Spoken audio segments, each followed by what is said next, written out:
I don't see how we can make bigger enemies. To be offended or frightened with everything. So you've become like the sort of Tony Scarface of podcasting.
Jorge. Good morning, everyone. Happy Wednesday. Welcome to the morning show. So grateful to have you here. Thank you so much for all the kind words and for all the support. Poseidon over there producing the podcast. As always, you can check out at the Poseidon69. I am Poseidon.com. Head on over to patreon.com/Pantelis for all exclusive content. Just amazing stuff being pumped out of there. Are you okay, buddy? I'm dancing to the song. Like every week, the legend is here with us. The man from the Standing By Terry and Ted podcast. Also still broadcasting like legends do on Light 106.7? Yeah, it's around there somewhere. Yeah, just fool around. Just fiddle around with the dial. Light 106.7. Listen, I have news. Yeah. I have news. Oh, I saw something on Facebook that you, do say. Yeah, I'm also doing the morning show now on Light 98.5 in Ottawa. Wow. Yeah. So that all the listeners in Ottawa are going, who's this fucking guy? Is that a? They better appreciate you. But they don't like you in the beginning because people don't like change, right? Yeah, Radio listeners don't like it when you fuck with their morning routine. So already in Ottawa, they're going. So this is the same feed that you get on 106. Exactly. Yeah. It's just it's like. And 98.5 is that like a known station or is it one of those secondary ones like? No, it's a known station. They should appreciate you, Ted, because you're probably the most exciting thing that's happened to Ottawa in the last 15 years. Well, I tried to ingratiate myself by, I pointed out to the audience that we kept the news guy. The news guy's still there. Brian Sylvester still does the news and the sports and the weather and the traffic for Ottawa. And I said, Cody Jeffries, who was the morning show host before me, I said, we gave her a nice Viking funeral. We put her on a burning raft and pushed her out to sea. Nice. The person they were used to listening to. We just burned her and pushed her on her merry way. And she's lucky. Normally, I just bury them in the backyard. That's awesome, man. That's awesome. Congrats, growing over there in the Ottawa region. But this is all under the same, I guess. Yeah, it's the same company. Yeah. I remember once going to Ottawa, and I listened to 98.5 here, which is the French. It's Paul Arcand. Yeah, well, that's the biggest station. Yeah. That's the biggest morning show in the country. Yeah, it's huge. I love it. I listen to Paul He's got Arcand. more listeners than any other radio morning show in the country. Yeah. Canada. Really? And he's that's back. killer, man. And he's back. I'm happy he's back. Yeah, but I think he's about to retire, isn't he? He's retiring this summer. So it was this and I is think last Patrick year. Lagacé is going to replace him. You don't like him? I hate him. Really? I don't like Patrick Lagacé. Yeah? Never did, even when he still writes. But I find he's very arrogant. I don't know, maybe the morning show is going to be different. I don't know. Paul Arcand I don't know Paul Arcand, and I don't listen to a lot of his show because I'm on in the morning too, but I get the feeling that he's a warm personality. Like he's not arrogant. No, I don't get the feeling that he's arrogant. He's very on the radio. Could he ever be? Yeah. He's the harshest guy. Like he's very fair, but he's hard. Like when when shit hits the fan, people are afraid to give interviews to Paul Arcand. Is that right? He doesn't mess around. Good. He doesn't mess around. Nor should he. Yeah, exactly. And he doesn't care. Obviously, they know his. I mean, he's never been open about his political support, but I mean, his brother was a cabinet minister with the provincial Liberals. Was he? Pierre Arcan. Okay.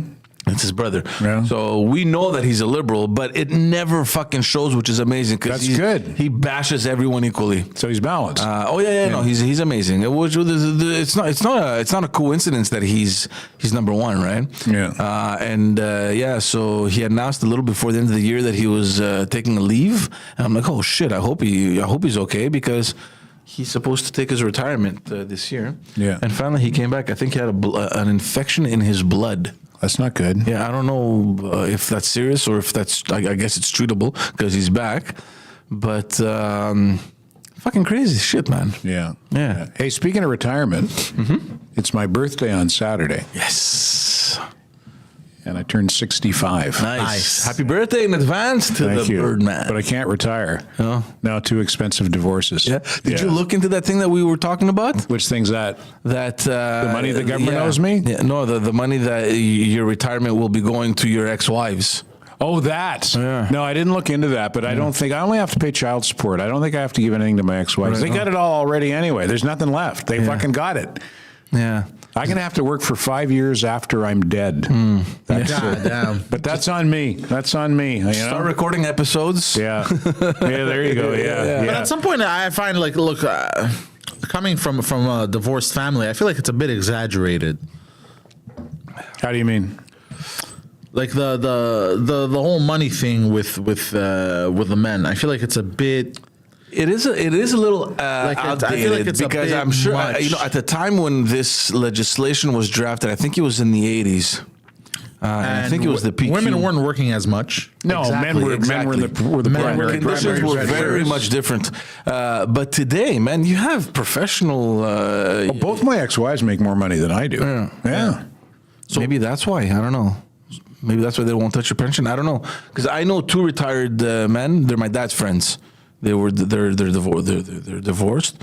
Their wives never remarried, and their pension, half of it goes to their wives. They lose half of their pension is gone. I don't know. I need to find a wealthy widow or a wealthy divorcee. Yeah. That's a great retirement plan. It really is. Yeah.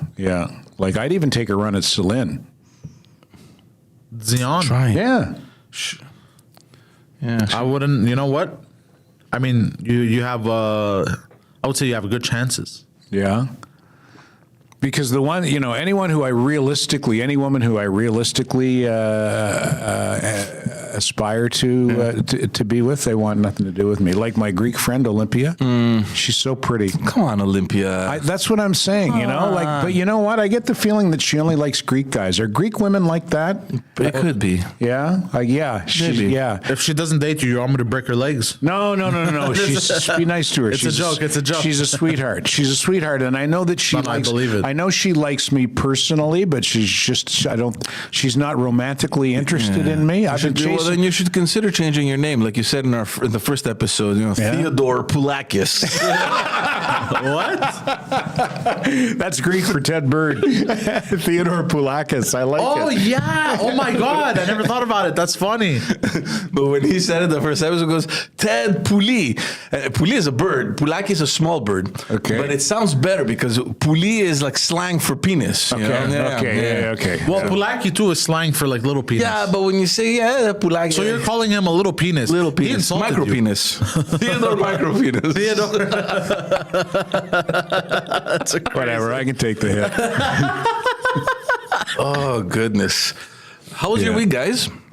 Good.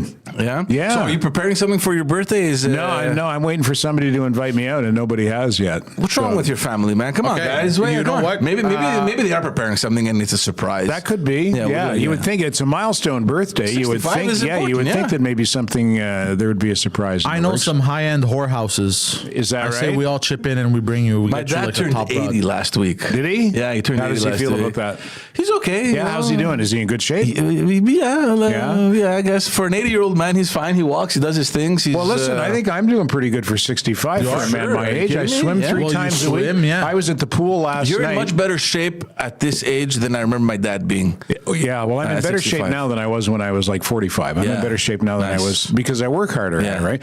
I was at the pool last night, and this is the time of the year when all the New Year's resolution keeners show it's up, packed, right? right? Yeah, it's fucking jammed. Yeah, Like they'll, 80% How of long them. does it last? Like what, 2 weeks? Yeah, maybe like Push end it of, to a month. end Yeah, of yeah. January latest. But last night it was packed, and there was a young guy there, like maybe 28, 30 years old, good-looking guy, looked like he was in good shape, but he was just fucking hurting, eh? Like he'd get to the end of the pool, and he was just wheezing. And I said to him, "It's been a while, eh?" And he goes, "Oh yeah." and I said, "Well, listen, just stick with it, man." I said, "You're young. You're young, and you're in good shape. Your body's going to adjust to the swimming. Stick with it, and you'll be, in 2-3 weeks, you'll be killing it." And he goes, "Well, I'm really encouraged when I see guys, so like I see someone your age here. It really encourages me." And he meant it as a compliment, and I took it as a compliment, but it was still like, it still stung a little bit, eh? I see somebody your age here, fucking grandpa. Where do you go? But by the way? I think that looks worse on his side because. Like from his point of view, it's like, fuck, look at that guy, man. He's in his 60s and he's destroying me. What the fuck's wrong with me? Like it's so much worse if you see from his perspective, I think. Yeah. What did you say, Poseidon? Where do I swim? Ask you, well, you can tell me after. You don't have to tell me on air. Because I'm thinking like I want to train more. I feel like swimming would be amazing cardio. Are you a for good me. swimmer? Yeah. Bro, I used to swim like a dolphin, bro. Then you should, because When I was a kid. that's what I like about it is I was a good swimmer when I was a kid. So when I got back into the pool as an adult, I really enjoy it. Yeah. It's not only is it something that it's not a pain in the ass for me to go swimming. I enjoy going. Do you do your laps like nonstop, or Yeah. do you take breaks? How many laps do you do? I do 64 of it. Nonstop. What? Of a 25-meter pool. So one lap is That's- one end and then two, or you go one side and then Like one? each way is one. One, okay, Yeah. okay. So, back and forth 32 times. That's 1 mile. That's why I do 64. Yeah, 64 is a yeah. mile. That's impressive. That is good. And I swim at the Point Claire Aquatic Center where they have 2 Olympic-size pools, 50 meters, right? And they cut it in half. Yeah. And they'll do, they might do lap swim for old schleppers like me in one half of the pool, and the other half might be, swim team for the kids or whatever. But sometimes they open it up to 50. And you can swim. You can do. wow. Fuck that. But it's the same thing. You just do No, half. it's not the same thing. Really? It's Why? not. It's so much harder. I don't know why. Because you're not stopping at 20. Even that. Do you take a second, small little break when you Just not really. No. Yeah. But even the second you take just to I don't flip turn. I don't know how. I can't Yeah, do yeah, that. yeah. You just I touch the stop. wall and I turn, stop. yeah. I touch. I push off. But Yeah, yeah. even that split second I take to stop and touch and push off, it gives me a second. But when it's open up to 50, you get to 25, and you're used to stopping Yeah, and turning, yeah. and you look up and go, Holy shit! It's "Fuck." mental. It's all in the I head. get it. No, it's also physical too. It is, but it's like swimming across the English fucking Channel when they open it up to 50. God, it's damn, crazy. Could you imagine being stranded in the middle of the ocean? No, yeah, you're right. For sure, you're done. Yeah, I understand. Oh, god damn, that's crazy.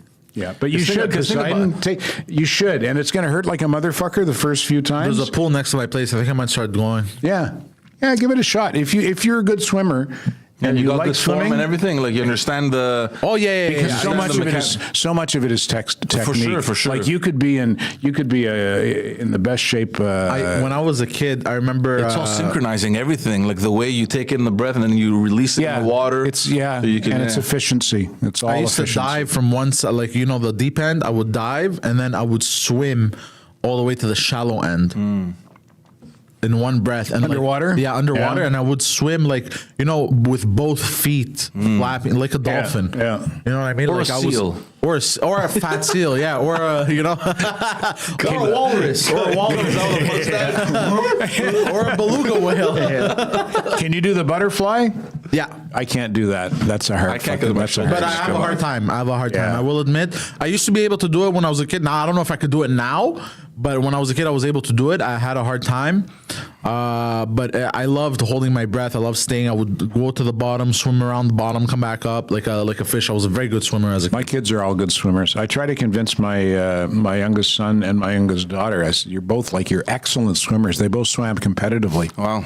With Beaconsfield Bluefins, and I say to them, you guys should be swimming. You should be swimming for exercise. And they're like, yeah, whatever, Dad. I used to swim back in the day when I injured my back a while ago, 2003, I think, something like that. Anyways,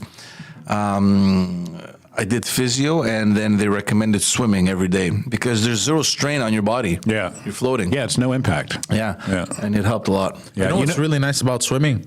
When you come out of the water, you feel really tight, and I feel like your body gets really tight, which makes you less rapeable, in my opinion. I know that's why I swim. I don't want to get raped. No, fuck that. Oh my goodness. It is very reinvigorating, though. Yeah. Like, I've never gotten out of the pool and told anyone to fuck off. Like, I'm always in a good frame of mind when I get out of the pool. I've told people to fuck off in the pool when they got in my way. But never when I get out.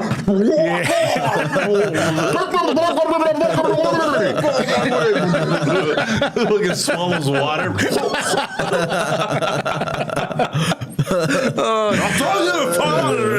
That's actually not much of an exaggeration, sadly enough. You know what I did last weekend? I played pickle. Well, I've done it 2 weekends in a row. I played pickleball. Yeah, you've been talking about pickleball. Yeah, and I pulled my ass. I pulled my ass muscle. I aggravated my.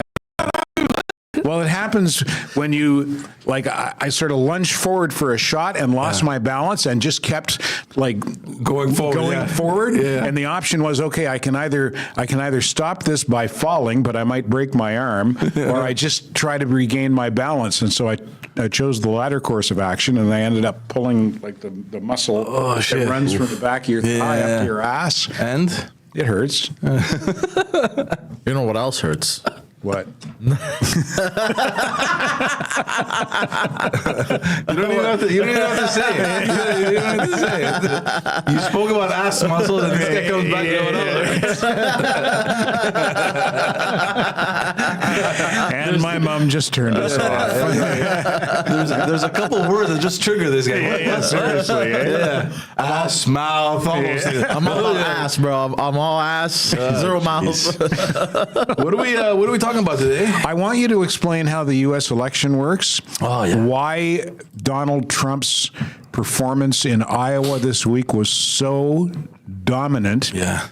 And why people are so afraid of him. Okay, a lot of questions there. So, first of all, my personal opinion, the democratic process in the U.S. is the best. I mean, when you're talking about a real democracy, the U.S. for me is the example to follow.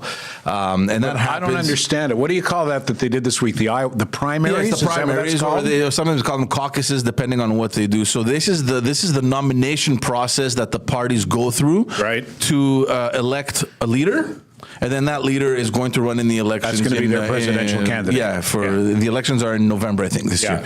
So in the Iowa, it was caucus, only the Republican primary. Well, yeah, because the Democrats have their candidate, at least unofficially. Peepaw? He's going to run again? Well, officially, he's not contested. Unofficially, there's a couple candidates, but nobody's giving them any attention. I don't think the party is going to run he's the best convention. they can do? He doesn't know where he is half the fucking time. I don't know if we spoke about this already on the show or off air. I don't think it's ever happened that an incumbent president is challenged by his party. Oh, okay. Yeah, we did talk about that with on the Robert show. Kennedy Jr. Yeah.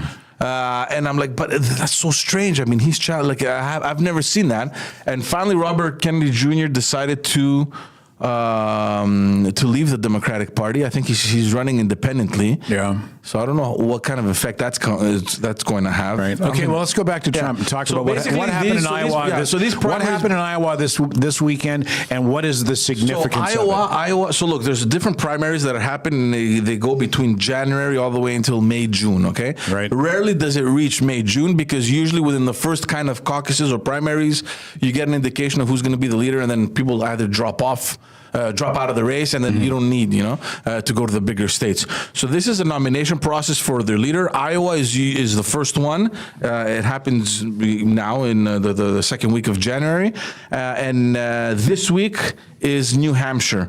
When was it? It was Monday, right? Tuesday, Iowa. it was this week. Yeah. So next week is New Hampshire. Yeah. So so what happens in these primaries? You have the candidates, the aspiring candidates that are on the ballot, and the members of the Republican Party.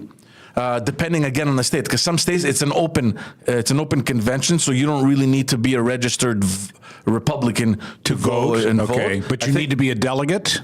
You need to be a delegate to some convention or what? Yeah, it depends if you're a delegate or if it's open, so people can just go and vote. So Farmer Bob from Ames, Iowa, could conceivably go vote? No. Each state has a certain number of delegates, and that I think is attributed based on the proportion of vote that they get. It's a complicated so not formula. Just anybody can vote. No. Usually it's Republicans that end up voting, and so that's what happened. And so you had all the candidates that were on the list.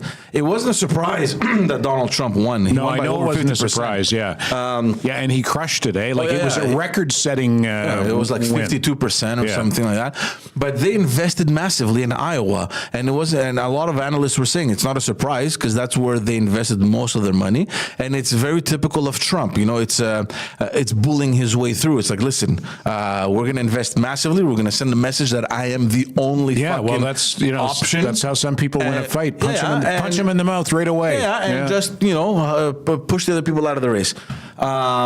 Which happened with Vivek Ramaswamy. He pulled out of the race. He's out of the race, eh? After the Iowa, could he conceivably be Trump's vice presidential candidate? I don't know, because now he's on his camp. He resigned that night. He announced that he was coming out and he was backing Trump.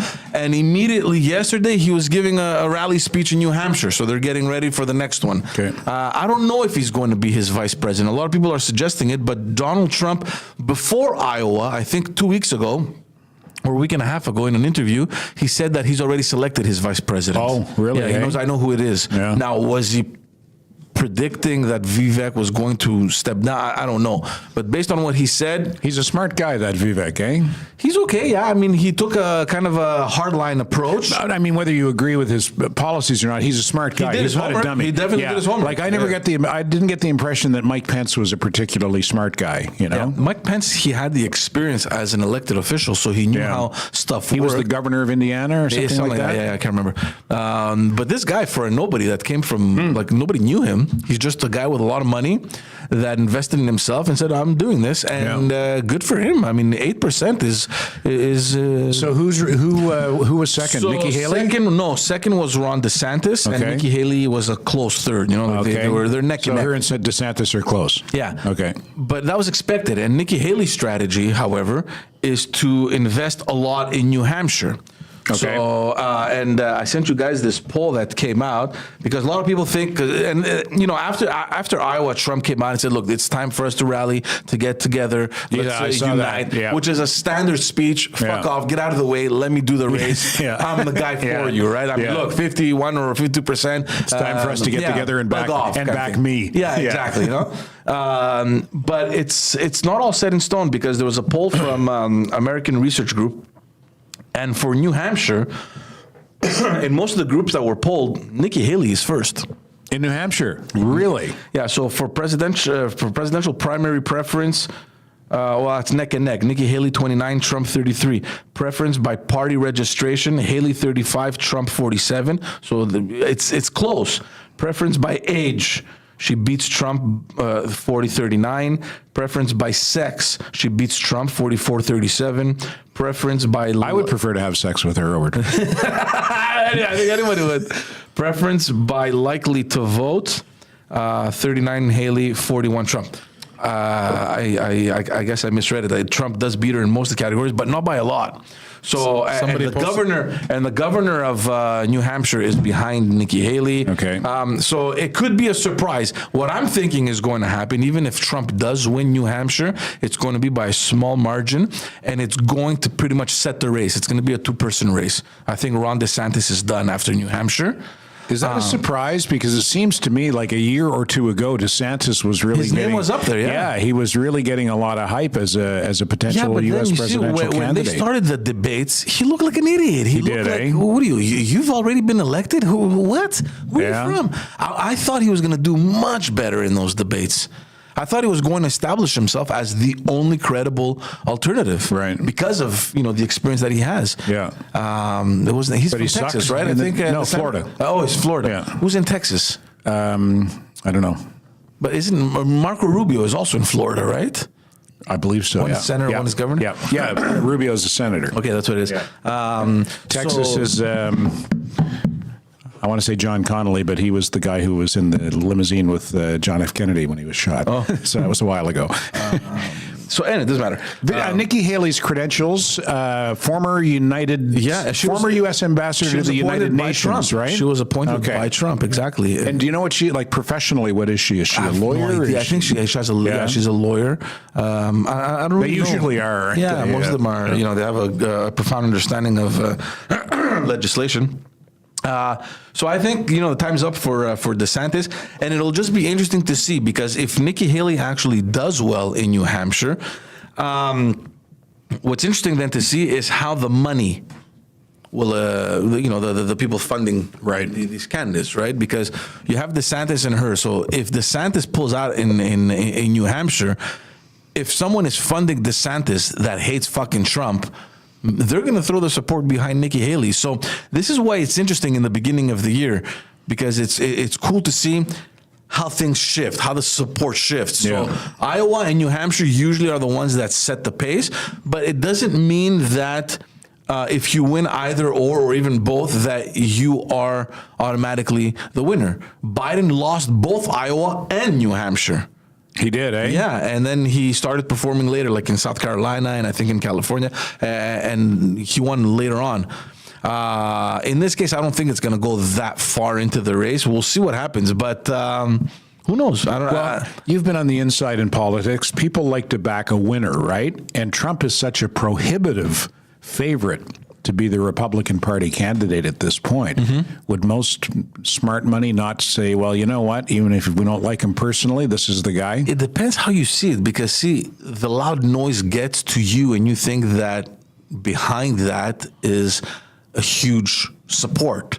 I don't think that's the case. I think within the Republicans, the electorate is very much divided. Yeah. So you have the MAGA group, the people that make all the noise and all that are behind Trump. But I think there's a lot more, down the middle kind of Republicans, right? That I don't think they want Trump. So Nikki Haley represents that kind of avenue. I don't know. We'll see next week. It's going to be interesting, but I think that it's going to go further than New Hampshire for sure. Based on the polls that I'm reading, they're projecting good results for Nikki Haley in New Hampshire, and I think that's going to have an effect on support. So we'll see how that turns out. Yeah, it's interesting to me, and this is part of what I don't understand about U.S. presidential politics, that a kind of a nondescript Midwestern state like Iowa and a tiny little relatively unpopulated state like New Hampshire are trendsetters. Yeah. Every U.S. election, like they're they're trend-setting states. It never makes it to the big states like California or whatever. It never makes it there because, like you said, these are the trendsetters. But people want to know. There's an election coming in November. Who has the patience to wait until June and then have 3 months of official campaigning? No, you want your candidate out there on the ground as soon as possible. Yeah. And most of the time, these 3-4 first states are enough to kind of dictate who has the support and where the money's going to go. Enough for other people to say, look, I can't compete, I'm out, kind of thing, right? Yeah. So it never makes it. We'll see. And that's why I think it's interesting in the U.S., because here in Canada, There's one convention that happens. There's one national convention. Everyone votes, and you have For a leader, leadership. and that's it. Yeah. This is so much more interesting. It's so Yeah. much more strategic. Yeah. And it just gives you an idea of how state politics or local politics matters in the U.S. There's such a clear distinction, and the jurisdiction of the power and the political influence. Right. It's not one way up down, like it is over here. Okay, we have one party. We're gonna pick a city somewhere in Canada, one convention, rally, I don't know, thousands of people, and then there's the voting and phones or email or whatever the way they vote there. And we do one huge celebration, and we announce the winner. I wish there was more honest and unbiased media analysis of American presidential politics, because after Iowa, I think I was listening to Tucker Carlson's Twitter channel. I like Tucker Carlson. I think he's, whether you agree with him or not, Yeah. I think he's a very bright guy. I think he's got a real firm grasp of politics and of current events. He's got his own bias, that's for sure. But he's very well informed, and his opinions are always very well formulated and based on a strong knowledge of circumstances and events. But he was playing, I think it was his channel that I was watching and listening to, and he was playing clips of some of the like MSNBC and some of the real heavy duty left. He was making fun of them. Yeah. And they're trying to rationalize how and why Trump did so well in Iowa, and it's because it's all fundamentalist Christian conservative white people in Ottawa. He did well because they're all white conservative fundamentalist Christians. Like, if you ever in a million years said that somebody did well in an urban setting because of black hip hop, Dua Lipa, fucking Megan Thee Stallion loving, black people, you'd be crucified. Yeah, You'd be fucking crucified. Yeah. But it's okay to go, it's just a bunch of fucking bigoted white people. That's why it's all these racist farmers out in Iowa in the fucking cornfields. That's why Trump did well. It's so obvious to me. Their bias is so obvious, and it's just not shrewd commentary and analysis. You know what else is incredible, Ted? That if you flip through the channels, the lines are almost the same. The commentary follows almost the same line, as if, and we know how it works on the other side. I mean, and I've been on that side where you feed the news. Mm-hmm. You prepare lines. You do that all the time. Yeah. depending on the issue. Like if you're in comms, if you prepare your party lines and you feed that to the journalists. Yeah. Some of them are smart enough to just ignore them and realize that it's just their party line and make their own kind of assessment of the situation. But others that are a bit, quote unquote lazy, they're just going to regurgitate what you fucking said. Well, not only lazy, but they're just like a public relations extension of the party at this point. Well, yeah, in some cases, Yeah, in a lot of cases, in too many cases. That's what I mean about, I would like to see more professional, unbiased journalism, in everything, in all facets of current events, but particularly in politics. The negative effect I think that it's had is that there's been an increase in social media platforms. Oh, yeah, like that's Twitter got a lot to do with it. That's got a lot to do with it. These armchair politicians and commentators that people follow, which is normal for them to follow on those platforms because that's where all the attention is. Yeah. But it doesn't necessarily mean that they know what they're talking about either. No. You have some good ones. Like I follow, what's his name? Dave Rubin and Ben Shapiro and even Tucker Carlson sometimes. But I think Tucker's terrific. I think he's a bit of a clown sometimes. Like when he focuses on the political stuff, I can listen to it. Yeah. But when he goes off the fucking deep end because of some trending topic, like the guy that sucked Barack Obama's dick, or I don't know who, dude, who gives? Nobody gives a shit, man. Like, why would you even bring that up? You know what I mean? Like, what does it matter? That the guy smoked crack. Well, the president. Well, Now, it matters now. Bring up that story fucking 8 years ago. He's an ex-president that smoked crack. Okay, but drug addict. But look back. Look, when that came out, everyone's like, "Oh my god, oh shit!" What did anything happen? Absolutely not. So the guy made waves, and then he died out. So I don't know. What was the story with the cook? The cook. That he drowned, and apparently it was suspicious. Yeah, he was a cook In his house or something. Obama's house on Martha's Vineyard, I think. I don't know. And he was out boogie boarding or something, and he drowned, and the whole thing was really fishy. Yeah. But it just kind of got sort of sweet on next. Yeah. Yeah, he drowned. Too bad. Yeah. Hey, look over there, shiny. So that's what's happening over in the U.S. The analyst that I'm following, and there's a lot of commentary on that, and it goes back to what you were saying about him, being the obvious choice for the Republicans, which I don't know if that's true. They're also saying that Donald Trump winning and giving the perception that he is the best option to beat Biden isn't necessarily the case, because he's so polarizing. It actually gives more chances to Biden to get reelected, which, in my opinion, regardless of whether we like them or not, is the scariest thing. Biden getting reelected. Yeah, I agree with you 100%. Yeah. Not only because he's incapable of assuming that function, in my He's opinion, incapable of functioning, period. He's a doddering old fool. but more than that, thinking about the person that's going to replace him, if ever anything were to happen, is even worse. Kamala. Fuck. Yeah. Is she going to be his vice presidential candidate again? I don't think. Did they change them? I don't think there's been anything announced. Yeah. But I don't know. Has it ever happened that presidents have changed their vice I president? don't know. I would have to look. I would have to look That's it such up. a geek question, eh? That's such a Yeah. politics, like there's some geeky thing. Like, who would know that kind of statistic? But yeah. So imagine that scenario. Yeah. We're a heartbeat away from having that bone smoker as the most powerful person in the world.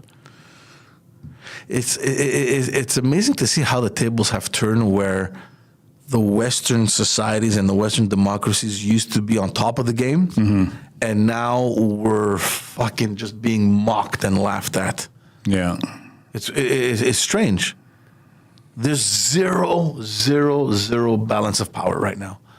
We're so far from that unipolar kind of influence that used to be the U.S. and its kind of allies controlling pretty much everything. We've come a long way, and not in the right direction from Churchill and Roosevelt. Yeah, exactly. Yeah. Exactly. I mean, the situation happening in the Middle East, and then in the potential invasion of Taiwan. Now they just had a new president elected that is categorically against the Communist Party in China. That's going to spark up so much trouble in that area. Iran planting its fucking flag and saying, you know what? Maybe it's time we start acting, bombing Iraq, Syria, and Pakistan. What the fuck? My ex-colleague, and this is someone who you'd really like, Trish Wood, who was a Fifth Estate reporter, as it happens, for CBC. I worked with Trish like 40 years ago. Worked together. Is she the one that you told me has a podcast? Yeah, Okay. yeah. Trish Wood is Critical, it's called. That's right. Yeah. And she has been pointing out lately that everything you see, or a lot of what you see on news media now, vis-a-vis what's going on in the Middle East, you hear the expression Iran-backed. Iran-backed Houthi rebels. Yeah. Iran-backed this. Iran-backed that. And she says that's part of the propaganda game to get people ready for a war with Iran. Yeah. Yeah. Everything bad that's happening is happening because it's Iran-backed. I don't think she's wrong. Yeah, she says that's setting the stage. She says that's deliberate. That phrase is being used repeatedly and deliberately, she says. I don't think she's necessarily wrong, but factually, that is what's happening. Yeah. You have the Houthis that are funded by Iran. You have all these little satellite terrorist groups that are mobilizing everywhere in the Middle East that are backed by Iran. There's no one else that has Well, if the funding. Houthis and the Blowfish get together, then we're all fucked. We're done. Yeah. We're done. The Yeah. Red Sea is going to Yeah. be one fucking big bloodbath Yeah. if that happens. We got to keep blowfish away from Yeah, that's Rudy. right. Yeah. He's thinking, blow? What blow? Yeah, blow. What? Did blow they say blow? Oh my God. So the situation, honestly, is alarming. And I'm no expert, but when you're looking at the developments happening in the world, like there is nowhere that you can look at and to feel kind of reassured that things are good. It doesn't exist. Yeah. Russia's at war. China's about to invade Taiwan. That's going to create a huge issue. So what? But explain to me what's different now between China and Taiwan versus the last, century. Well, it's not now. It's always been the case. I know. Right? They've China always has, been at odds, right? China has always claimed rights to Taiwan. So what is it about this election that has upped the tension? Well, I mean, the fact that you have a government that is publicly coming out against China before, But haven't they always been? Nah, they're an independent country, are they not? Are an independent. Well, yeah, I mean they are Chinese. The Chinese government doesn't think that's the case. They always thought that that's kind of like a. But they're self-governing, no? Of course, yeah. Taiwan, it's an independent country. Of course, it is, and a democracy, of course. Yeah. But the governments there were always very careful on how critical they were towards China, because so obviously this new government is outspoken against China. Yeah, okay, they're all right. out. So I don't know what kind of repercussions that is going to have, but imagine a war in the Pacific. It's going to be disastrous. I mean, the repercussions, we're talking definitely an involvement with, like India can't stay silent. And let's not forget, India and China are part of BRICS, which is the competitor to NATO, right? So India and China are allied? Yeah, they're part of the BRICS. Yeah, BRICS. Yeah, so it's Brazil, Russia, India, China. India. Interesting. China and South Africa. And now they got new ones. I think there's a couple new countries that just came in. I know that Argentina pulled out. They were supposed to get in, but the new president said... So an alliance based on what? A military alliance? It's economic, military. I don't know if it's military. I don't think they share military resources, but it is more of a commercial alliance to kind of outbalance the Western. Right, yeah. Well, you could very quickly spin it into a military alliance. Easily. Yeah, if I all mean, parties were on board. When you have an economic partnership with someone. Yeah. So I don't know what India's... And India for the longest time was against China in terms of protecting the region, right? Especially the maritime region. So I don't know what role they're going to play. Australia is going to get carried into this. There is no way in hell that if that were to happen, the U.S. would stay out of it, because we spoke about this on the podcast. They have their interest to protect. I mean, all this technology coming out of Taiwan that is crucial for the U.S. economy, it can't be compromised. No. So there's no. So that's fucking one thing to look at. The Middle East is a shitstorm right now with the Red Sea and that whole passage through the Suez Canal. Iran stepping up its game with the entire conflict with Israel against Hamas, and what repercussions that could have. NATO is in shambles because you have Turkey fucking playing games that nobody understands, and then you have U.S. that's fighting with itself. And then you have Canada that has absolutely zero fucking leadership. Zero. He's got nice hair, though. He's got nice hair. Yeah. He's got nice hair. Yeah. So that's what's happening. So I don't know. There's a lot of... this is going to be an interesting year, and I think it's going to be even a scary year. I don't know. I'm very worried, Ted, about how things are going to develop. We're off to a wild start is all I can say. Yes, sir. I feel bad for my kids. I don't want my kids. You have kids too. I don't want them to grow up in a. Well, I mean, most of my kids are already grown up, but they're young adults. I want them to have a secure and stable future. I don't want to live. I don't want them to live in a world where they're always worried about war. Here's the problematic thing. I mean, I don't think we're ever going to see conflict on the territory of Canada, even though now nothing would surprise me. But I'd like to believe that it would never be the case. But the situation happening in the world right now, automatically, all the countries now are interconnected, whether through trade agreements or policies or whatever. It's a global village.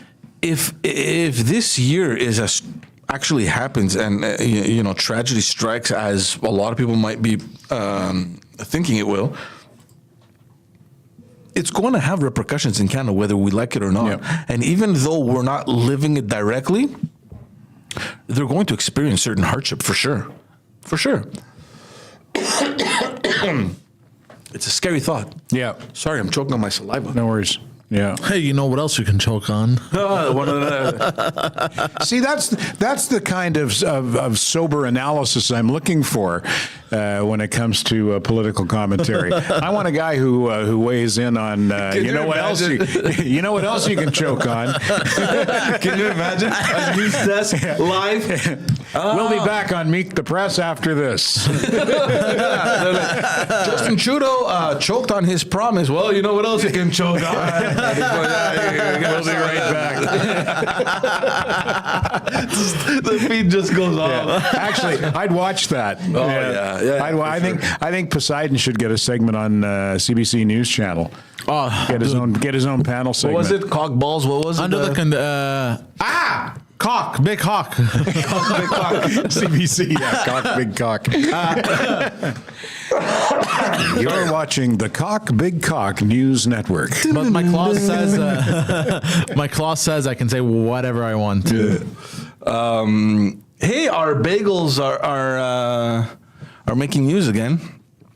You saw that clip, eh? Where the St. Viator bagel. Yeah, it was on Fox 5 in New York. They did a segment. And they had the guy from St. Viator Bagel in Montreal and a guy from what was the name of I can't remember the name of the bagel place in New York. Yeah. So it was the classic Montreal bagels versus New York bagels. Which ones are best? And they went over. They talked about the difference. Zucker's yeah, there bagels. you go. Yeah, differences in preparation methods, and then they did a taste test. They brought a guy in and did a taste test. But I think the guy leaned towards the New York bagel, but he was a New York guy, so he's a homer. Yeah. So my understanding is, from people who know more about bagels than I do, you can't beat a Montreal bagel. No. Come on. Yeah, how are you going to beat St. Viator, or what else is there? Fairmont. Yeah. So sorry, I'm interrupting. The amount of times I've heard tourists or people say, "Oh, I gotta grab bagels before I leave from here," is a lot. Yeah. So I mean, I've heard of New Yorkers driving up to get bagels from here. So Yeah. I mean, if they had better bagels, they would have bought. There you go. I have a cousin that lives in Florida. Every time she comes here, she leaves with a stack of bagels. Yeah, She goes, people "I eat love my them. bagels." Yeah. When I first moved to Montreal, I was at the radio station. I had a bagel and peanut butter and jam on it, and somebody looked at me and like, "What the fuck is wrong with you? What are you doing?" Because you got to eat it raw, just like a. Or cream cheese, but you don't. They were just like, you don't put peanut butter and jam on a bagel. What's the matter with that? I thought it was good. Of course, it's good. Yeah. It's like toast, but it's a bagel. Yeah, but it was like it was to them. I was committing sacrilege. What the hell's wrong with them? Yeah, I don't know. I guess they were very serious Montrealers, I guess. These bagels, when they come out fresh, forget about anything. You just grab it like that. We used to go after the clubs. We used to go to I think it was St. Viator or maybe even Fairmont. I can't remember which one. St. Viator, the one that's open 24 hours. Yeah. We would buy a bag of bagels and a huge. Like at 4 a.m. after the clubs closed. Yeah, and buy like a soak up the alcohol. Yeah. We buy a big pot of cream cheese and Nice. they have flavor ones. They have the raspberry one or whatever. And like idiots, man, sitting on the sidewalk, dipping our bagel in the thing and just eating it, not even spreading it. Straight in the pot. Yeah, well, if I have cream cheese with a bagel, that's what I do. I don't spread it. I just dip it into the jar of or the container of cream cheese. Speaking of Montreal food and Montreal institutions, I went to Mimesso's yesterday. Oh yeah, I saw that. Yeah, Mimesso's is going to close. Mimesso's has been open for 46 years. It's Sergio Mimesso, the former Montreal Canadian, Stanley Cup champion, 1986. His dad opened it. His dad came to Montreal to play professional soccer, came from Italy, and opened up on Upper Lachine Road in NDG a submarine shop. It's one of those downstairs. Love that shit, man. Love it. Yeah. And kind of like Casse-Croûte was on. Remember Casse-Croûte, the burger joint? Oh, there's a bunch of Casse-Croûtes. Casse-Croûte au coin. Yeah. That was. You go in there and sit down, and some guy come in and sit next to you, and you're looking at Jean Beliveau.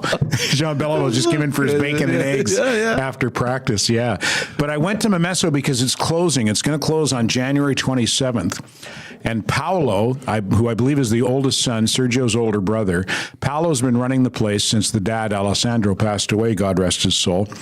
And Paolo is 70, and he wants to retire and spend more time with his grandkids. And he wanted to sell the place, and I love this part of the story. He couldn't find anyone who he trusted to run it the way he wanted it. He couldn't find anyone who would preserve it. You know what I mean? And it's offered to you on a silver platter. It's a successful, fucking well-known establishment. Yeah. Just, But he couldn't find a prospective buyer who he trusted to preserve the integrity of the place. So he said, well, then we're just going to shut it down. No grandkids I guess not. Of age? Maybe So I went yesterday. A couple of people said to me, "We got to hit Mimesso's before it closes," and I jumped on the bandwagon. And I went yesterday. I think it's the second time I've ever been there, and the first time was like 1988. But all of a sudden, I'm a connoisseur. You know, I got to get to Mimesso's before it closes. So I went with a couple of buddies of mine, Zach and Todd the Bod. And we had some subs, and it was really good. And Sergio was there, and Sergio went, "Hey, Ted Bird." And I thought, how fucking cool is that, eh? Amazing. A Stanley Cup champion looked at me and went, "Hey, Ted Bird." What's they've disappeared. Like, he's not around. I didn't even know that he was even in Montreal, Sergio. Sergio, yeah. Well, he did color commentary for the Canadians on radio for quite a little while. And lately, I don't know what he's been doing, to be honest with you. But I've known Sergio through the media for quite a few years. That's cool. Hey, Ted Bird. Isn't that cool? Yeah. And George Athens was there as well. George is a former longtime Montreal broadcaster and a former world water skiing champion. Wow, okay. Two-time world water skiing champion. And his dad, George Athens Sr., was the world water skiing champion before him. What's a water skiing competition? Like, what, they have obstacles and I don't know. Kind of thing? I don't know exactly, but George is a great guy. So he was there. It was just, the place was packed. It was a really cool Montreal moment. And I posted about it on Facebook and about what a cool Montreal moment it was. And some fucking guy. Oh, here we go. Some fucking guy who can go fuck his hat. He can fuck his hat. His hat? Yeah. How sexy is his hat? I don't know. It's pretty sexy. It's shaped like an ass. Hey. Yeah. What happened? Everyone's talking about, like, I got a whole shitload of likes. Like, I'm up to like 268 likes on the post. And, everyone's talking about, what a great place it was and what a shame that it's closing and it's such an institution and that's a cool Montreal moment. And so this fucking guy, Reno Pete, he puts, "I wouldn't go anyways. Same sausage as Roma. Could make that at home. Roma sausages and coleslaw, no brainer." And so I said, the place was packed today with longtime clients and friends paying tribute to a neighborhood institution while a Stanley Cup champion exchanged bombos with customers from behind the counter. It was a timeless Montreal moment full of love and gratitude. Good call on your part to stay away. You wouldn't have fit in. Yeah. And so then he writes back, he goes, "Go have a real sub at Manzo's and quit crying." And at that point I wrote, "Fuck off, asshole," and blocked him. Imagine being such a living in your mom's basement type of guy. Yeah. And how about, and Terry, I sent Terry DeMonte subs. Yeah, I sent Terry DeMonte the exchange, and Terry said, "Talk about a guy who doesn't know how to read the room, eh?" Yeah. Like, everybody's talking about, how great Mimesso's is and what a great Montreal moment it was, and this guy is like, he's a fucking contrarian, right? But regardless of whether or not you like the place, it's what Terry said. Like, read the room, dude. Yeah. It's not time to fucking place that comment. Fuck off. Yeah. Because of him, I'm gonna go out of my way to eat there. There you go. I've never been there. Just because- I didn't just even to know this spite place him. existed. But where is it again? Mimesso's, Upper Lachine Road in NDG. Okay. And it's closing on? January 27th, week from Saturday. Okay, 10 days. Yeah, it's a Montreal institution. Yeah. It's like Marvin's. Yeah. It's that kind of a place. Just a neighborhood I haven't been to institution. Marvin's in a long time. Yeah, nor have I. Is Marvin's still open? Yeah. Yep. Man, I've never been somewhere where you could get so many fucking fried calamari and such a big slab of steak for so little money. Yeah. I love Marvin's. I don't know. Is it still cheap, I wonder, like it used to be? Well, the last time I went, it was the best fucking, the quantity for the for the amount of bang money for the you buck get. is unbelievable. Yeah. And Unbelievable. It's great food. It's great food. It'll kill you dead if you ate there, like, on a regular basis. They were obliged to take out all those animals that they had. I remember all the heads of the deer. Oh, no, I didn't realize that. Because, no. Yeah, the MAPAC went in. The MAPAC is the Ministère de l'Agriculture. I don't know what the fuck. It's like a government. It's a ministry that regulates restaurants and permits and the stuff, the regulations that you need to follow and abide by. They give the permits to the restaurants. They go in and inspect, whatever, all that kind of stuff. So they walked in one day and they're like, "What the fuck is going on?" The truth is that there was so much dust. You would go eat at Marvin's and you would look up and they had those fake kind of tile roofs. And it was like, it's disgusting. Like a thing is going to fall on my plate now. So they had to do a few renovations. I think they kept one big moose head in the back. But everything else, they had to take them down. That's too bad. It's Ball Street, right? On Ball and Stewart. Yeah, we should go. We should go after the show one day. Yeah? I'm down. I'd be totally in for lunch at Marvin's. We can go today. Yeah, I can't today. I gotta go. No I gotta go speak at an AA meeting after this. Shit. Next Hopefully, week. I won't stop at a bar on the way. That wouldn't work You out walk too in well. with a bottle. Hey, fucking guys. What's the matter with you, anyway? Anyone want some? Hey, I heard from Olympia.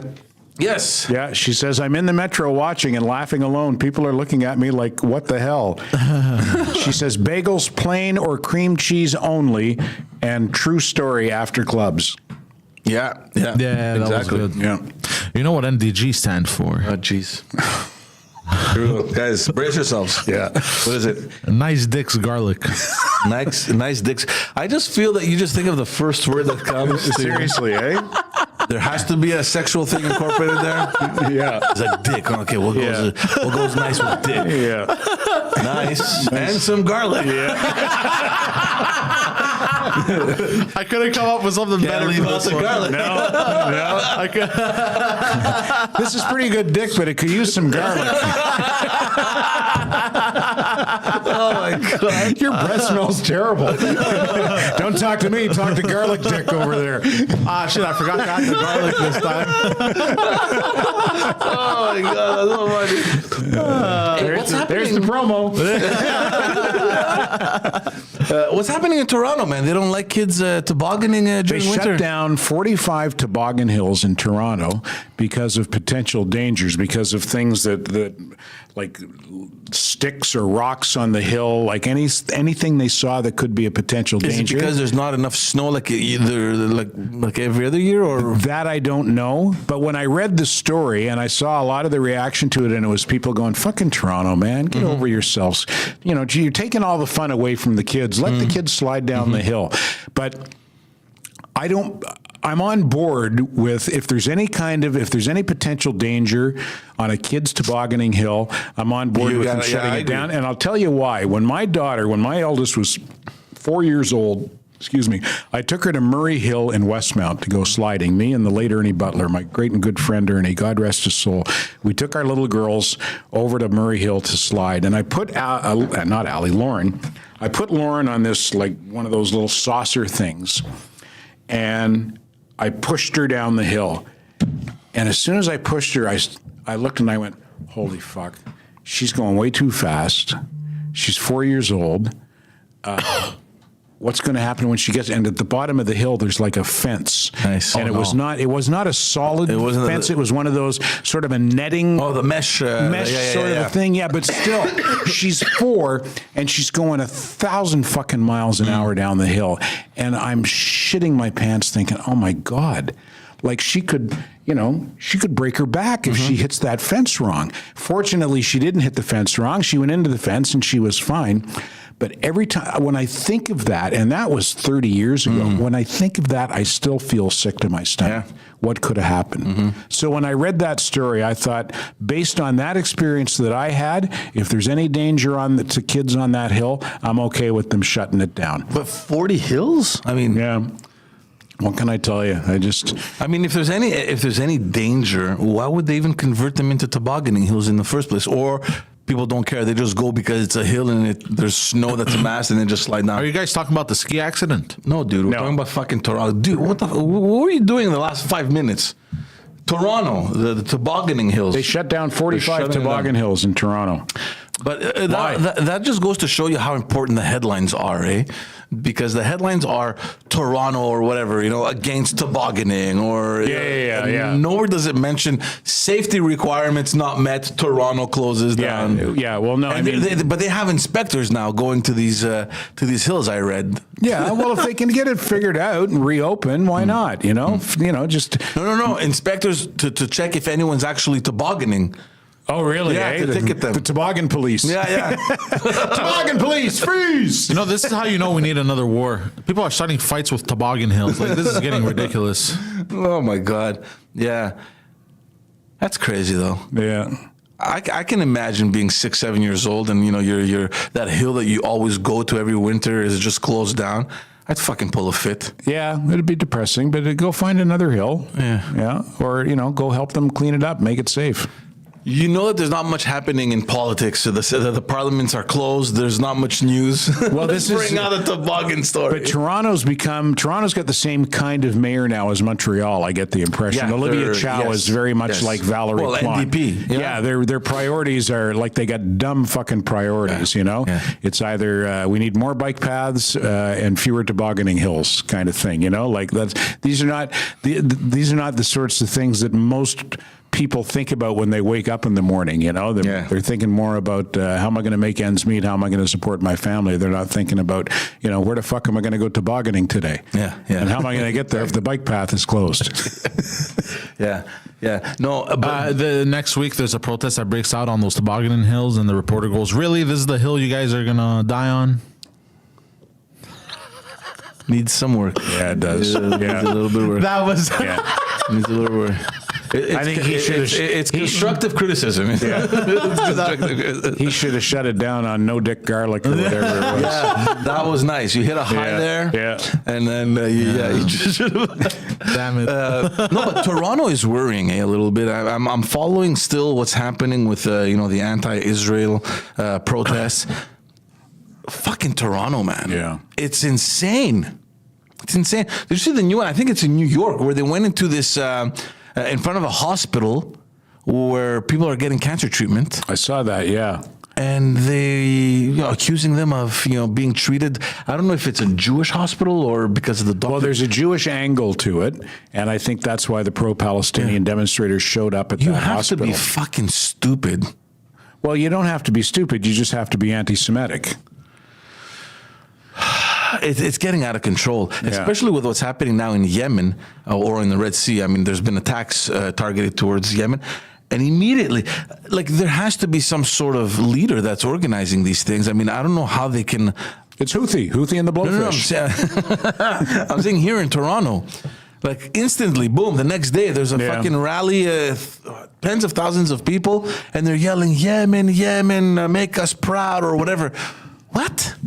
How the fuck have we not addressed this in Canada? Are they afraid that if ever something were to happen, that it's going to polarize the situation here? I don't know what the angle is. I just don't understand how you can remain silent. It blows my mind. Yeah, well, pro-Palestinian is sort of the cause celeb these days. It's replaced Ukraine as the bandwagon to jump on, right? It's like you can always tell by going on Twitter, what's the flag that everybody's putting on their profile. These days, it's gone from Ukraine to the Palestinian flag, and some of the demonstrations in Toronto. I find it concerning too that you have these big mobs of people going to demonstrate in Jewish neighborhoods. What does the Jewish neighborhood at Yonge and St. Lawrence or Avenue Road and Eglinton, what do they have to do with Gaza? Yeah. You saw the one where they went in front of Mélanie Jolie's house? Yes. How disgusting is that? Yeah. And I didn't see. I saw a lot of people who are sympathetic to the Palestinian cause, who also came out against that. Who said, "Listen, you got to draw a limit. Yeah, man. And we've criticized her so many times on this show. We've criticized her government so many times. But there's a line. I mean, you can't go to her fucking private residence, man. Yeah. There's kids maybe living in there. There's neighbors. You can't do that. Yeah. You cannot do that. Yeah, you're kind of sliding a little bit towards anarchy at that point. For sure. Yeah. No, for sure. But and even there, I'm surprised the RCMP didn't fucking clear those guys. Where the fuck were they? This is a minister. Well, this is a cabinet minister's house. If they'd been truckers, they would have cleared them. Fucking shit, man. Yeah. Speaking of the conflict in the Middle East, very quickly, because I follow this guy on Twitter. His name is Hillel Neuer. Hillel Neuer is he runs this organization called UN Watch. Yeah, I know who you mean. I've seen his account. Very outspoken and pretty popular guy in general. He's very well known. And and people think that this is an organ of the UN because it carries the name UN Watch. That's how I started following him. I'm like, oh, what's this? But later on, I realized that this is an organization that keeps that keeps check on what the UN is doing. Yeah, and it raises flags like, hey, dude, what's going on? So as soon as this conflict started, this guy has been all over it. No doubt. Criticizing the UN. Well, because the UN can be very anti-Israel. Well, for sure. And he's been mentioning all these resolutions that have passed against Israel over the years. Yeah. None against these terrorist funding states around Israel. And he just brought up a question that I hope will be taken seriously, which is UNRWA. And your friend, I forgot his name. What's his name that we invited here? Jeff Kovac. Jeff mentioned them. UNRWA is the UN body that has been assigned to support the cause in Palestine, and they have schools and they have different organizations.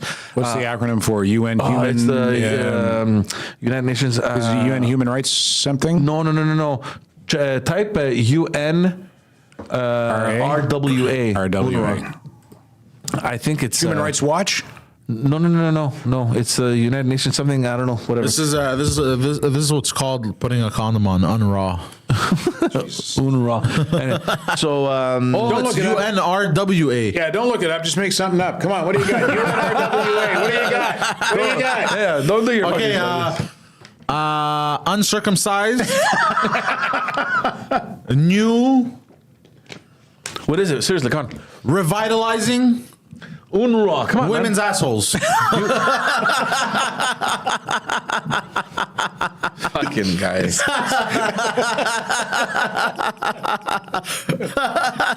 That's pretty good off the top of your head. Yeah, not bad. Thank you. Yeah. It was more where that came from. Yeah. I mean, your audience needs to be a room full of 13-year-old boys. Yeah, and there you we're go. kind of the next best thing, but it was good. I liked it. United Nations Relief and Work Agency for Palestine refugees in the Near East. Okay, so that's what they are. They are a relief agency, and they have schools and all these things. And he just released on Twitter a list of everyone working at UNRWA. Okay, and associating those people with either terrorist organizations or Hamas or them supporting the terrorist attack that happened on October 7th. And there's a shitload of them. And he's like, this is UNRWA. These are the people. And this was their reaction following the attacks. What is the UN doing? Why are you funding this? the October 7th attacks? Yes. So, mind you, just for people's information, CIJA, which is the Center for Israeli and Jewish Affairs here in Canada, also retweeted that. And I don't know if it's true, and I don't know how valid it is, but they wrote on their tweet that Canada funds UNRWA up to $100 million a year. $100 million. Wow. This is our tax dollars that go fund UNRWA. And maybe their cause is honorable in Palestine, and maybe they've been corrupted by Hamas, or I don't know what the fucking issue is over there. But given what Hillel Neuer has just exposed, I think it should be seriously looked at. And again, I don't know how seriously the UN is going to look into that because, they have a bone to pick with Hillel Neuer. And obviously, I mean, this guy's job is to criticize the UN.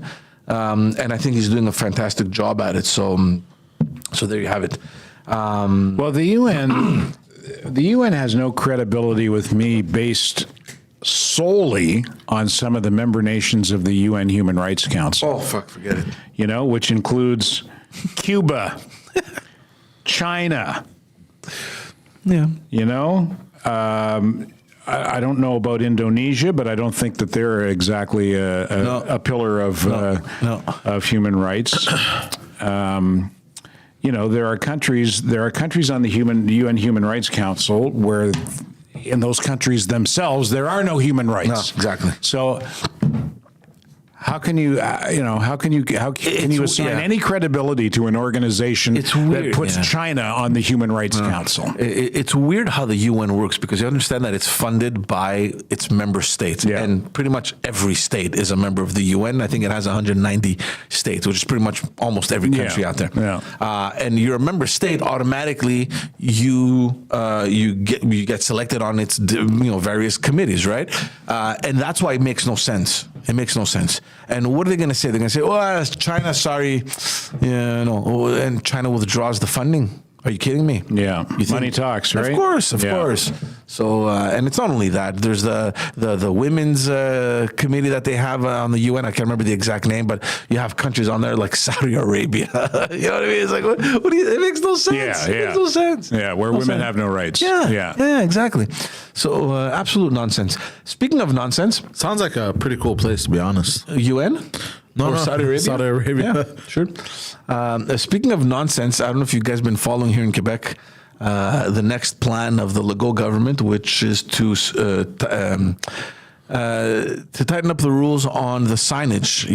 Now if you open a business, the rule, Bill 101 dictated that the French title should be 2/3 bigger than the English title, which has been working for all these years. I don't think anyone has had any issues with that. But you have these foreign companies that come here, like McDonald's, Harvey's. I don't know. You mean McDonald and Harvey? Yeah. Because you can't have the apostrophe S, right? No, but they have it, right? It's McDonald's. Is it? Yeah, it's not McDonald's. Just without the apostrophe? No, it's McDonald's. They have the apostrophe? I think so, right? Yeah? No? I'm not sure. But I do know Terry loves to tell the story. Terry DeMonte loves to tell the story about George Cohan, who I think was the president of McDonald's when the PQ was elected in 1976. And they brought in the legislation to get rid of the apostrophe, right? Because it's English. And he said, you guys make us change. We're McDonald's all around the world, and we'll be McDonald's here, or we won't be here. Yeah, and they back down. Of course. Yeah. Oh, so shit. And you have, but you have big companies. I think we should rename companies, but like it has to be funny. Like Staples. I'm very disappointed they named them Bureau en gros. Like they should have just called it Agrafeuse. I don't know what that means. You got to help me. It's a staple. It's French. Okay. French. Yeah. Just the dumbest thing. Yeah. So what they're trying to do now is they're going to go after these non-Quebec businesses that have English titles, right? And they're going to force them to look into the signage. So there has to be predominantly French on their on their signs. So I don't know, for example, what McDonald's is going to do if they're going to write Les Restaurants McDonald's. Mm-hmm. But there has to be some sort of French indication that has to be predominantly larger than the English one. Is Tim Hortons? It is Tim Hortons with an apostrophe S, yes. It is, eh? Yeah. Huh. Yeah. So that again, money talks. Walmart, Mur Marché. No, but Walmart, like, how do you know that's French? Like, I don't know. A wall? Yeah, but Mart? then I don't know. Yeah, but you know where the wall comes from, right? No. It's owned by the Walton family. Walton family. Really? Yeah. Walton. So I don't know. I think they're giving them about a year, I think, if I read correctly. I can't remember. But this is just fucking, in French they say enculage des mouches, on encule des mouches, like you're fucking a little fly. Yeah, he's nitpicking. Doesn't sound very exciting. No. I think if companies renamed like in French and they put absurd things, I think they'd back down. I think this is the way to combat this. Yeah. You just put the I don't know, like Harvey's. Ta mère pue or something crazy. You know what I mean? Just something like this is what I How thought. about Dollarama? What would you call that? T'es pauvre. I don't know. T'es pauvre. You're poor.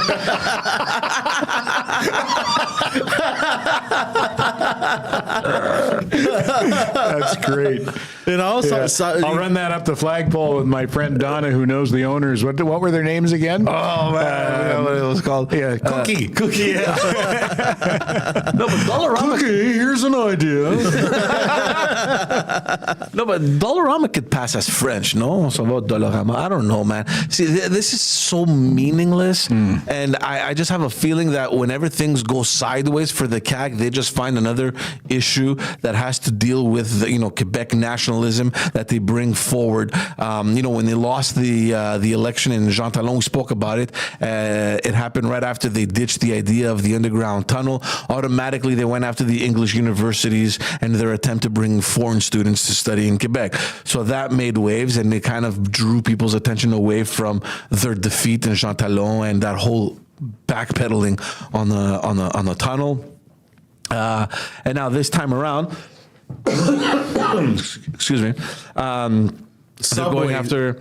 Hold on, Yeah, like sorry. Subway. What are they going to do with Subway? Direction métro. Or métro direction. So, I mean, I don't know what's going to happen. I don't know what's going to happen. And, I mean, is there anything going to happen? I don't know. In any case, I still don't understand how this is going to protect the French language being spoken either, at home or at work. Well, it sounds like he's throwing a bone to the hardcore nationalists. Well, that's what it is, So he's doing very bad in the polls right now. François Legault, he's dropped significantly. And he's just, okay, let's light up a fire somewhere, I just think it's fucking petty. I think we're not even there anymore. We haven't been there in fucking decades, so I don't even know why I should revisit this. There's a lot of balls from a guy whose political party is the CAQ. CAQ. You know? That is a very bad acronym. You got It to. is, yeah. I got another acronym for you. Yes.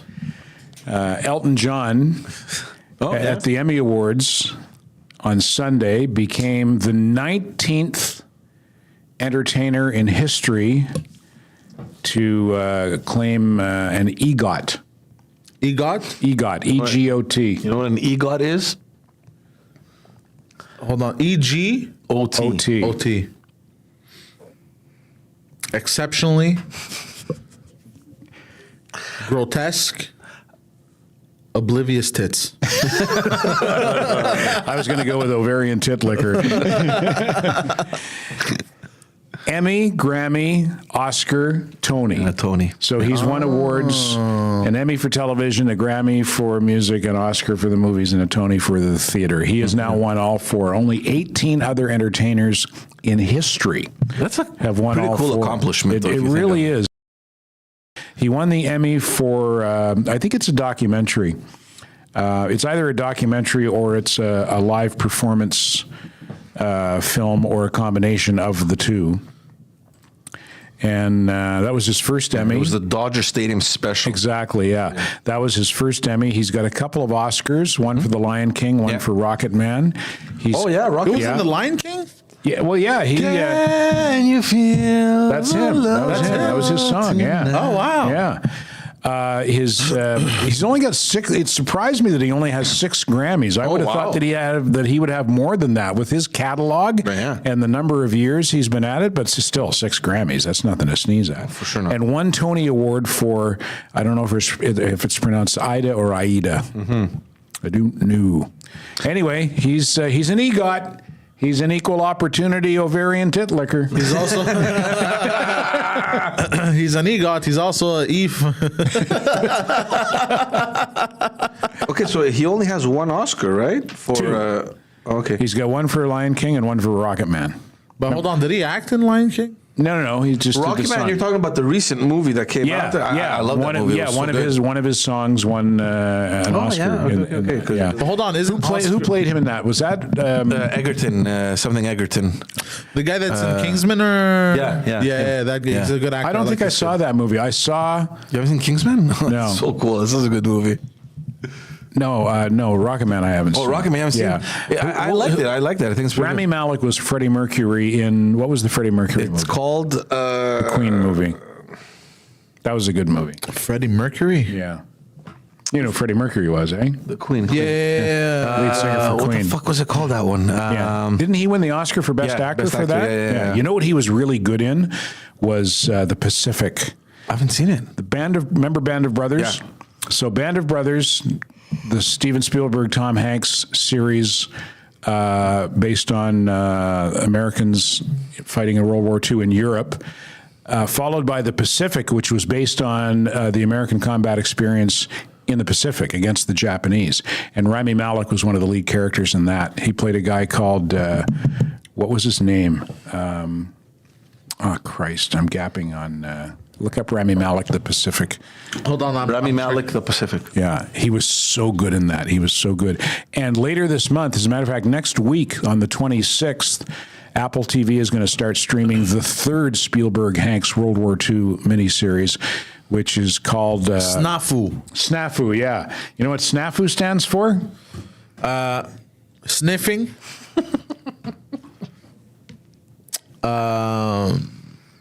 Don't say it.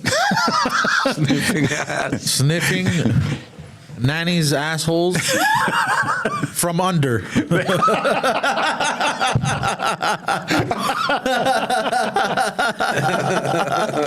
Oh, Christ. What is SNAFU? I think it's a military. It is, yeah. Situation normal, all fucked up. Normal. Hey, you know what? I wasn't far off. Masters of the Air is the new Spielberg Hanks World War II miniseries. That's with the guy that played Elvis. Yeah, I believe so. Yeah, and it's about the U.S. 8th Air Force, which carried out the bombing campaign against occupied Europe and more specifically Germany during World War II. And it's going to be another good one. You never saw The Pacific? Did you watch Band of Brothers? Yes. Did you like it? Yeah. Oh fuck, watch The Pacific. Yeah. Eh? Oh, I love that. So I good. love that. First of all, Spielberg, he's so good at this. Yeah. He's so good at this. Yeah.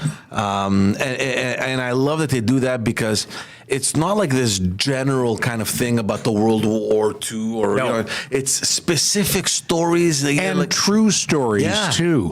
The Band of Brothers was based on Lieutenant and later Major, not Lieutenant, he's an American, Lieutenant, and later Major Richard Winters' combat experience with the 101st Airborne Parachute Regiment. The Pacific is based on Eugene Sledge, his story, and the other guy Eugene Sledge wrote a book called, I think his book was called With the Old Breed, based on his combat experience in the Pacific. And who was the second one? Robert Leckie was the other former Marine. So Spielberg made that miniseries based on the experiences of these two guys who wrote books about their combat experiences. So it's all based on fact. It's not just bullshit made up, rah, wave the American flag bullshit. It's based on on things that actually happen. And there's some of the scenes are so powerful. Yeah. So powerful. I'm gonna look for it. Yeah, World War II movies will never get old. No, not for me. I think in the next, even if we keep making them for the next 100 years, they're always going to be crazy. Yeah. I want to find a scene. Can we play a scene off YouTube if I find it? I think we're going to get bamboozled. Oh, yeah? Bamboozled. Why? What happens? Maybe I can play it on mute. Copyrights. Copyright. Yeah. Well, it doesn't work on mute. I mean, it's all about the dialogue, right? What's the scene? Let me find it and I'll send you the link, okay? I wonder though sometimes, you know, all these movies coming out depicting these individual stories and obviously it's fucking breathtaking. It's amazing. I wonder if, you know, in the schools and especially in the U.S. because I know it doesn't happen here in Canada. If there is like this history of the World War and you know the people the generals or the commanders. I mean, do they teach this in school today? Is there a class that youngsters get educated on? I don't think so. I don't think they. I think that's sad. No. Yeah, I do too. Because they covered just general history, what happened during World War II, what caused it, small little, in between developments, and then how it ended. But, for a country that had such a commanding role, you would think that there'd be more kind of... World War I was because of an assassination. Is that correct? Yep. Yeah. World War II, it was just... it was the painter, right? Yeah. That talented painter? Yeah, right. The sketch artist. Yeah. Yeah. One of the all-time great movie lines was from a movie called, I think it was called Max. And it was, again, something based on a true story. A rich Jewish guy who liked Hitler's art when Hitler was a nobody, homeless painter in Austria in the 19-teens. This guy kind of took him under his wing and became sort of a benefactor kind of thing, because he liked his art and he would encourage Hitler over his art. And there's one, John Cusack plays this guy Max, and there's one point in the movie where he's sitting there with Hitler and they're talking about art or whatever, and there's a little pause and John Cusack goes, "Come on, Hitler, I'll buy you a lemonade." How's that for a line you'd never expect to hear in a movie, eh? Come on, Hitler, I'm going to buy you a lemonade. That's so funny. Yeah. No, but there was a movie. There was a movie with George Clooney and George Goodman. Is that name? John Goodman. John Goodman and Matt Damon, I think, where Monuments Men. Is that what it is? They Yeah. had to protect all the art that was stolen. And, Yeah, they went to recover the art that the Nazis had plundered from that was a good movie, across too. occupied Europe. Yeah, that was a- I just sent you a clip, Poseidon. Let me go see. I don't know if we can play it. It's from the Pacific, and it's the story, or it's based on the experience of a guy named John Basilone, was a Medal of Honor winner in World War II. He was he was legit war hero, and you see in the series in one of the I'm gonna earlier play really low. Hold on. in one of the earlier, here, put the headphones on. Before you play it, let me set it up. Yeah. This is after he's already won. I think he's already won the Medal of Honor here. He ended up being killed in Iwo Jima. He didn't survive the war. But this is at training. They're not at war yet, and he's training these recruits, right? So he's a guy who's already been in combat. He's seen it happen, and these are all bright-eyed and bushy-tailed young guys who think that this war is going to be a big fucking adventure. walk in right? the park. So he's coming in to wake them up in the morning here to get them to continue to train them.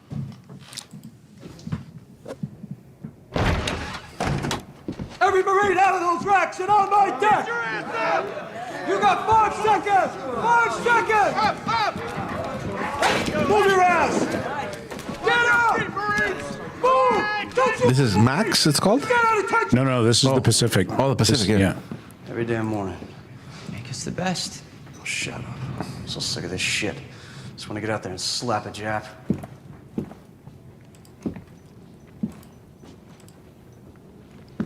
What did you say? Said I want to slap a Jap, Gunny?